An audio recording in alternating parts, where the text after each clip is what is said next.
नमस्कार, G capital में आपका स्वागत है। आज है 1 अगस्त और आप लोगों के लिए एक नई वीडियो। आज बात करेंगे ऑटो इंजीनियरिंग सेक्टर की एक स्मॉल कैप कंपनी रिको ऑटो के बारे में तथा इसके प्राइस टारगेट के बारे में।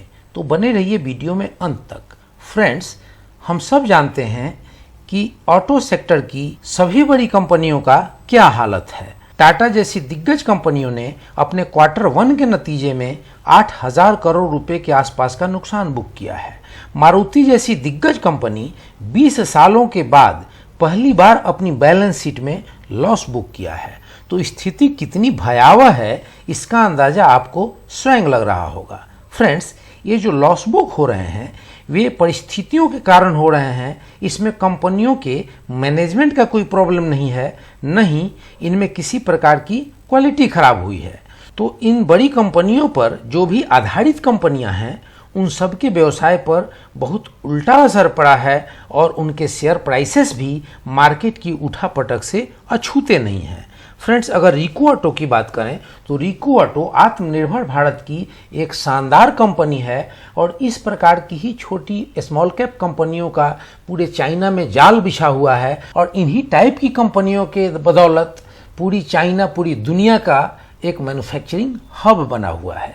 तो आने वाले आत्मनिर्भर भारत अभियान के अंतर्गत इस प्रकार की ही स्मॉल कैप कंपनियां जो 200-500 करोड़ के आसपास जिनकी मार्केट कैप होगी उनकी बहुतायत होगी और इनके बदौलत भारतीय इकोनॉमी आगे बढ़ने वाली है। तो फ्रेंड्स, ये तो रही रिको ऑटो के बारे में हमारी जानकारी। अब रिको ऑटो हमारी बनाती क्या है उसको अगर जाने तो यहाँ पे देखेंगे कि रिको ऑटो के प्रोडक्ट्स देख करके रिको ऑटो के महत्व का आपको पता लगेगा।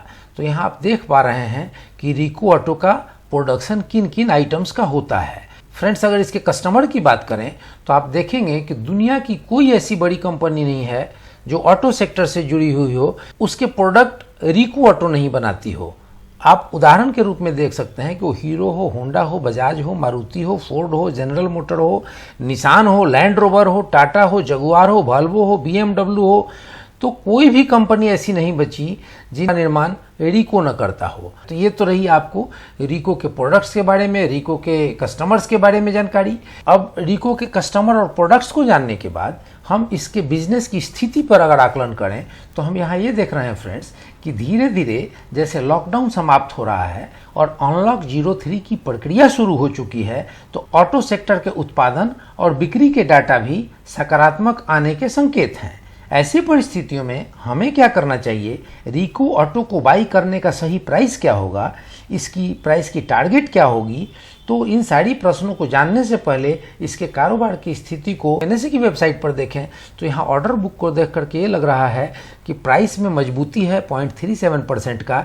इसके बावजूद भी सेलिंग क्वांटिटी बनी हुई है। तो कहीं ना कहीं प्राइस में मजबूती के साथ जिन्होंने भी निचले स्तरों पर निवेश किया होगा वो अपना मुनाफा बुकिंग कर रहे हैं और निवेशकों का बुलिशनेस नज़रिया है इसके ऊपर, क्योंकि यहाँ आप देख सकते हैं कि 3,91,118 शेयर की अगर ट्रेडिंग हुई तो 1,88,959 शेयर्स की डिलीवरी भी हुई। तो परसेंटेज ऑफ डिलीवरी 48% से अधिक का होना मतलब बहुत स्ट्रांग डिलीवरी का होना। तो यहाँ ऑर्डर बुक को देख करके एक सकारात्मक सीन निकल के आ रहा है कि आने वाले दिनों में इसमें निवेशकों का नज़रिया बुलिश है। लेकिन इसके टारगेट को जानने से पहले इसके प्राइस मूवमेंट को देखना अधिक जरूरी है। तो इसके प्राइस मूवमेंट को अगर यहाँ देखें तो यहाँ आप देखेंगे कि इसके वीकली चार्ट को मैंने लगाया है तो वीकली चार्ट के ऊपर भी ये अपने 200, 100 और 50 दिनों के मूविंग एवरेज से नीचे ट्रेड कर रहा है। अगर वन डे की चार्ट लगा दूं तो वन डे के चार्ट पे भी आप देख रहे हैं कि अपने 200 दिन, 100 दिन और 50 दिनों के मूविंग एवरेज से नीचे ट्रेड कर रहा है। तो फ्रेंड्स, अगर RSI की स्थिति को देखें तो RSI की वैल्यू निकल के आ रही है जो 40 की आ रही है, जो प्राइस में कमजोरी के संकेत दिखा रहे हैं। और MACD की बात करें तो MACD में जो बियरिश क्रॉसओवर बना हुआ है वह बता रहा है कि प्राइस में कमजोरी रहेंगे। अब फ्रेंड्स, इसके प्राइस कैंडल को अगर देखें तो प्राइस कैंडल भी बोल रहा है कि आने वाले जो ट्रेडिंग सेशन हैं उसमें प्राइस में कमजोरी रहनी चाहिए।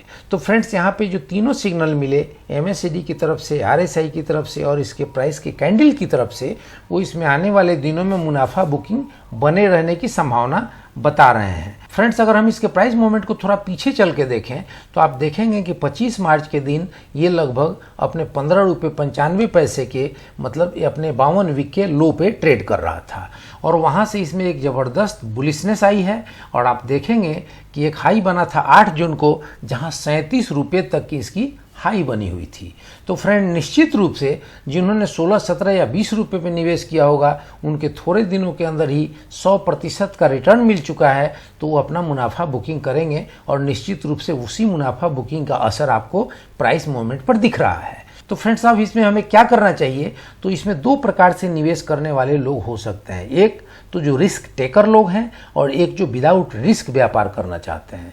तो रिस्क टेकर्स के लिए ये बहुत बड़ी अपॉर्चुनिटी है कि यहाँ से वो माल को एक्युमुलेट करना शुरू करें और यहाँ से इसके प्राइसेस के हर मुकाम पर स्टेगर मैनर में जितने भी लेवल पे जहाँ भी 5%, 7% अगर ये टूटता है तो वहाँ माल को इकट्ठा करें, एक्युमुलेट करें अपने क्वांटिटी को। और दूसरा कैटेगरी हो सकता है कि उसे अपने 100 दिनों के मूविंग एवरेज कम से कम जो 31, 32 रुपीज़ का प्राइस रेंज निकल के आ रहा है उसका इंतजार करना चाहिए। अगर वहाँ से इसकी प्राइस ऊपर की ओर मूव करती है तो वहाँ से जाकर के इसमें निवेश करना चाहिए और उस सेम लेवल को पकड़ के रखना चाहिए कि उसके नीचे हमें इसमें से एग्जिट हो लेना है। तो इन दो प्रकार के निवेशकों के लिए हमारा रहा ये सलाह। और ऑटो सेक्टर में जैसे बूम आएगा, जैसे तेजी आएगी, तो निश्चित रूप से रिको ऑटो में भी वो तेजी दिखेगी। और इस सारी बातों को कंक्लूड करने के लिए इसके टारगेट को अगर देखेंगे तो चीज़ें अधिक स्पष्ट हो पाएंगी। तो यहाँ हम देख रहे हैं कि हमारा जो 26 रुपये 90 पैसे का निवेश है, जो पिछले ट्रेडिंग सेशन का जो क्लोजिंग प्राइस था, तो वहाँ से निवेश करते हैं तो इसमें 3 परिस्थितियाँ निकल के आती हैं। टिकर टेप की जो रिसर्च टीम है तो उसके अनुसार पहली परिस्थिति ये बनती है कि यहाँ से हमें मात्र 89.59% का मुनाफा हो और दूसरी परिस्थिति बनती है कि हमें 137.92% का मुनाफा हो जाए और तीसरी परिस्थिति बनती है कि ये दोनों ही परिस्थितियां नहीं बनी और तीसरी जो परिस्थिति बन रही है कि उसमें मात्र 114% का मुनाफा हो सके। तो फ्रेंड्स, तीनों ही परिस्थितियां में मुनाफा ही है, लेकिन वो मुनाफा कम और अधिक कर करके रिसर्च करके उसमें जो डाटा निकला है उसके अनुसार बताया जा रहा है। अब इसे अगर प्राइस के रूप में कैलकुलेट करें तो आप देखेंगे कि 26 रुपये 90 पैसे का जो निवेश है वो हमारा हो सकता है कि 64 रुपये हो जाए या हो सकता है कि 51 रुपये हो जाए। और दोनों ही परिस्थितियां नहीं बनती तो हमारा जो आज 27 रुपये का निवेश है वह 57 रुपया 50 पैसे होता हुआ दिख रहा है। तो फ्रेंड्स, इसमें रिस्क और रिवार्ड रेशियो में रिस्क बिल्कुल नहीं दिख रहा है, रिवार्ड ही रिवार्ड दिख रहा है। तो ऐसी परिस्थिति में हमें क्या करना चाहिए? तो ऐसी परिस्थिति में किसी भी निवेशक को ये करना चाहिए कि उसे अपना खुद का एक रिसर्च करनी चाहिए, खुद की उसकी अपनी स्टडी करनी चाहिए और उस रिसर्च और उस स्टडी के आधार पर और हम लोगों के द्वारा दी गई जानकारी को कंक्लूड करके उसके ऊपर कोई फाइनल निर्णय लेनी चाहिए। और फ्रेंड्स, मेरी तरफ से रही है पीस ऑफ इन्फॉर्मेशन। अगर ये इन्फॉर्मेशन आपको अच्छी लगी हो, ये वीडियो आपको अच्छी लगी हो तो कमेंट्स करें, लाइक शेयर सब्सक्राइब करें और बेल आइकन बटन दबाना ना भूलें ताकि ऐसी इन्फॉर्मेटिव वीडियो सबसे पहले आप तक पहुंचे। जय हिंद, जय भारत।